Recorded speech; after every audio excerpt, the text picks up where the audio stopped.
আসসালামু আলাইকুম সবাইকে টেকনিক্যাল কাউসারের পক্ষ থেকে ধন্যবাদ। আজকে আমরা দেখব কিভাবে একটি এয়ার কন্ডিশনিং সিস্টেমের অ্যাকুমুলেটর কাজ করে এবং তা কোথায় স্থাপন করা হয়। এটা হচ্ছে একটা অ্যাকুমুলেটর, এই যে এটা হলো একটা অ্যাকুমুলেটর। এটার মূলত কাজ হলো আপনার যে ইভাপোরেটর থেকে আপনার যে কম্প্রেসরের মাঝখানে এটা স্থাপন করা হয়। ঠিক আছে, এটা একটা সেফটি ইকুইপমেন্ট। এটার মাধ্যমে আপনি সহজেই মনে করেন তরলকে পৃথক করতে পারবেন।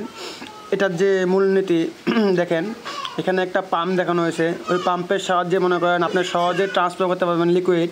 ঠিক আছে, তো পাম্প কখনো বাষ্প ট্রান্সফার করতে পারে না। আর এটা হলো কম্প্রেসরের কাজ হলো আপনি ট্রান্সফার করতে পারে গ্যাস।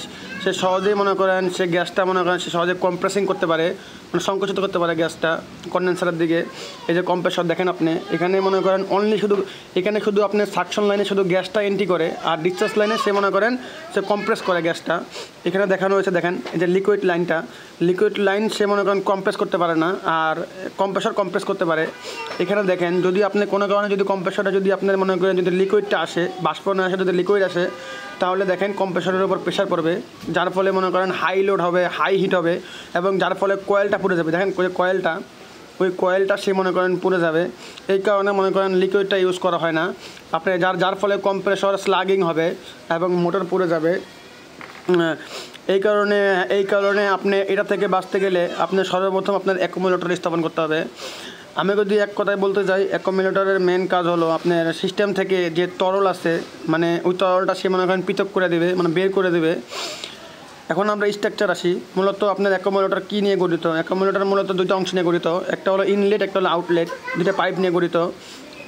এখানে মূলত দেখেন আপনারা বন্ধুরা, এখানে ইভাপোরেটর থেকে যে মনে করেন যে গ্যাসটা আছে, ইভাপোরেটর থেকে গ্যাস আসবে, মানে নিম্ন চাপ ও নিম্ন তাপমাত্রায় গ্যাস আসবে ওই কয়েলের মাধ্যমে, ইনলেট কয়েলের মাধ্যমে গ্যাসটা আসবে। কোনো কারণে যদি মনে করেন দেখেন গ্যাসটা সে মনে করেন সার্কুলেশন আছে, এখানে আউটলেটের মাধ্যমে সে সার্কুলেশন হচ্ছে।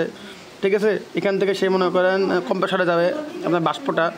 কোনো কারণে যদি আপনি মনে করেন আপনার ভেপারের সাথে কোনো কারণে যদি তরলটা আসে, ঠিক আছে, কোনো কারণে লিকুইড যদি আসে, দেখেন নিচের যে কয়েল আছে, মানে আউটলেট যে কয়েল আছে, এখানে মনে করেন লিকুইডটা জমা থাকবে এবং আস্তে আস্তে ওই টেম্পারেচার মনে করেন ইনক্রিজ হতে থাকবে।